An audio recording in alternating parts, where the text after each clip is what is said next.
이제는 네, 어떤 케이스가 오더라도 해결할 수 있는 자신이 있고요. 최근에 나 인스타에 밈을 올렸더니 되게 반응이 뜨겁더라고. 그래서 한번 리스트를 뽑아봤다면서 한번 물어봐줘. 내가 답을 해줄게요. 간단하게 자기소개 한 번만.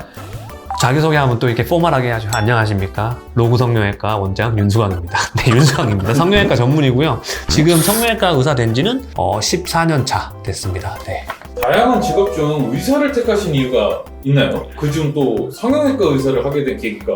이거는 진짜 이게 또 뚜렷한데요. 제가 이제 저희 어머니도 이제 의료계 쪽에서 종사를 하시고 뭔가 어렸을 때부터 다른 사람에게 내 기술만으로 내가 할 수 있는 내 직업만으로 다른 사람들에게 조금 도움이 되는 그런 사람이 되고 싶었어요. 그러니까 그걸 찾아보니까 의사를 하면 내가 갖고 있는 이 기술로 오로지 사람들에게 기쁨을 베풀 수 있겠거니 라고 해서 의사가 되고 싶고, 지금 이거는 진짜 초등학교 때부터 장래 희망을 보면 초등학교 1학년 때는 소방관이었고 초등학교 2학년 때 경찰관이었고 대부분 어렸을 때 그러잖아요. 아마 이제 현실을 깨닫는 초등학교 3학년 때부터 이제 그게 된 것 같아요. 의사가 된 것 같고, 성형외과 의사를 하고 싶다 이거는 의대생이 되면 이제 여러 과들에 대해서 다 배우거든요. 근데 제가 크게 두 가지가 있어요. 내과를 할 거냐 외과를 할 거냐.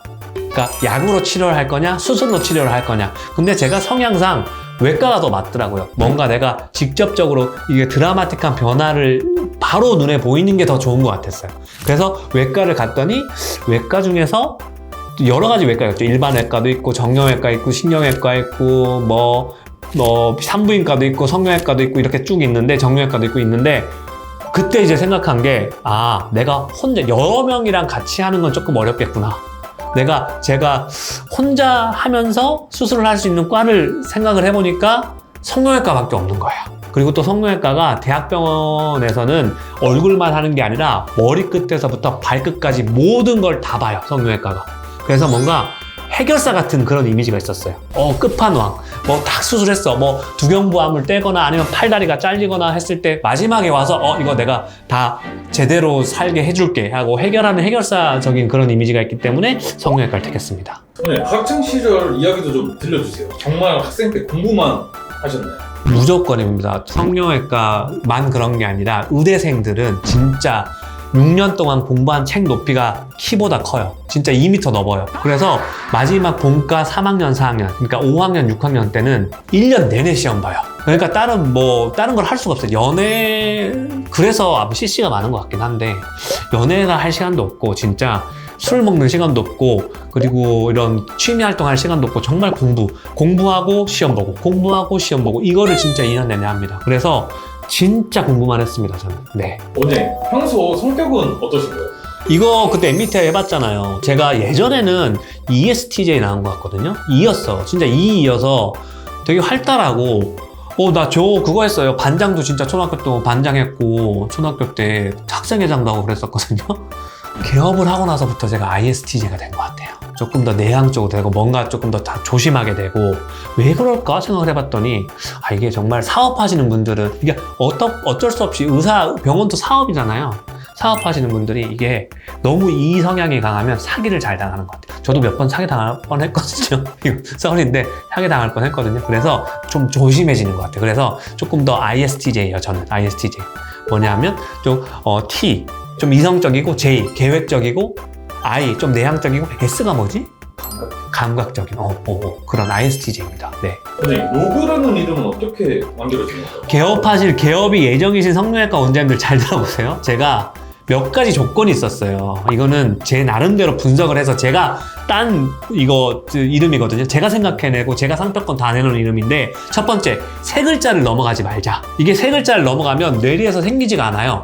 그리고 웬만하면 두 글자로 가고, 그 다음에 초성을 했을 때 겹치는 게 없도록 가자. 그러니까 왜냐하면 사람들이 나 어디에서 했어 했을 때 대부분 리을 기억 이렇게 초성으로 많이들 얘기하시거든요. 그래서 제가 찾아봤더니 리을 기억이 없어서 어떤 걸 할까, 두 글자였으면 좋겠고, 그 다음에 이게 사람들 겹치지 않았으면 좋겠어라는 생각을 해봐서 여러 가지가 있었는데 뭔가 그때 이제 브이로그 이런 것들이 되게 유행하기 시작했거든요. 그래서 그래? 그럼 로그를 찾아봤더니 로그가 영어로 LOG가 기록하다라는 게 있어요. 그래서 우리가 보통 브이로그가 비디오 로그라고 해서 비디오로 기록한다거든요. 아 그래 기록하다 이거 좋다. 그래서 뭔가 나는 그러면 아름다움을 기록하는 그런 의사가 돼야겠다라고 해서 로그 성형외과를 명명하게 되었습니다. 근데 진짜 잘 지은 것 같아요. 이름에 쏙쏙 박히지 않아요? 넬이? 네.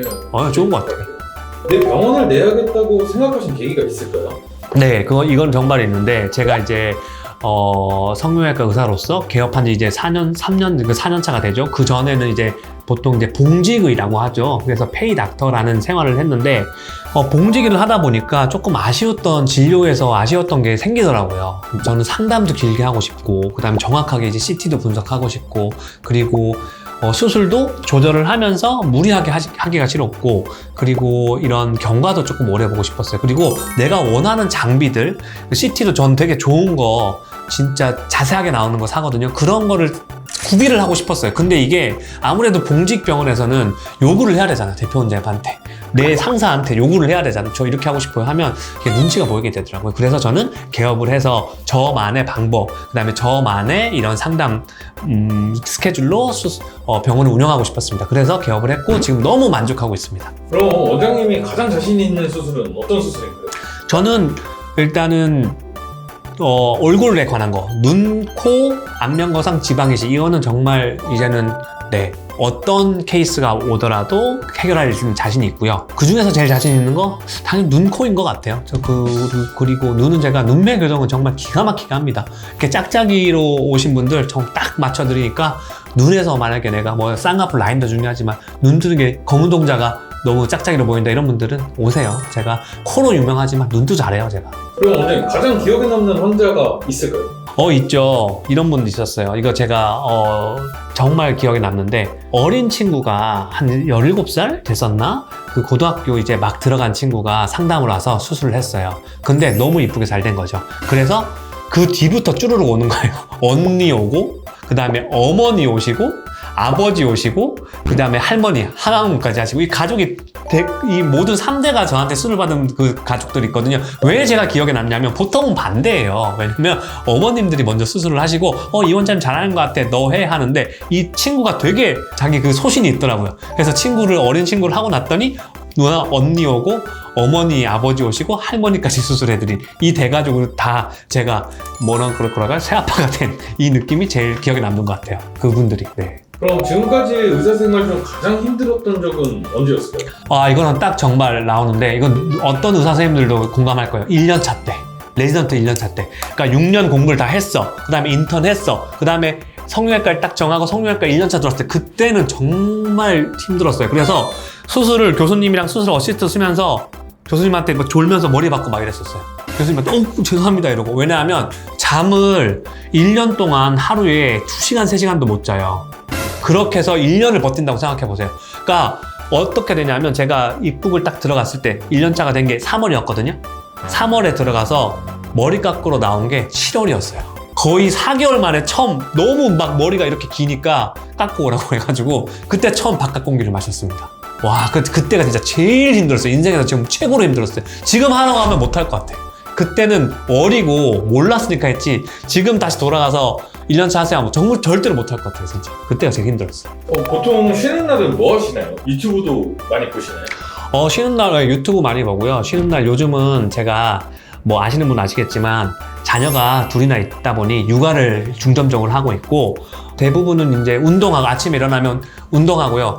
그 다음에 와서 육아하고 푹 쉬는 것 같아요. 그리고 애기들 자고 나면 유튜브, 그 다음에 이런 컨텐츠들, 어떤 컨텐츠로 환자분들, 그냥 고객분들한테 정보를 전달해 드릴까 그런 생각을 하는 것 같아요. 그럼 수술 안 할 때는 보통 뭐 하시나요? 그러니까 수술 안 할 때, 요즘은 수술 안 하는 시간이 많이 없어서 힘든데, 수술 안 할 때는 주로 이제 논문들 많이 찾아봅니다. 왜냐하면 논문들이 계속 이제 업데이트 되는 방법들이 있거든요. 웬만한 수술 방법들은 거의 10년, 15년 전부터 이제 딱 픽스가 됐어요. 근데 기구들, 최근에 나온 이 3D 프린팅도 그렇고 그 다음에 기구들이 조금 업그레이드 되는 것들이 있어서 그 기구들조차도 이런 논문을 통해서 나오거든요. 그래서 논문들 주로 보고 기구들 보고 그 다음에 어떤 더 제가 필요했을 때 수술할 때 조금 필요한 기구들이 있다 이런 거는 제가 고안해서 그 기구를 만들어주시는 분들이랑 얘기를 해서 제작도 하고 있고, 그 제작된 기구는 특허도 내고 있고, 그러고 있습니다. 바쁘게 지내고 있습니다. 저희가 준비한 질문은 여기까지입니다. 네.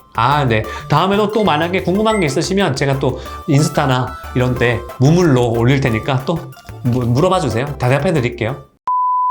조태구알.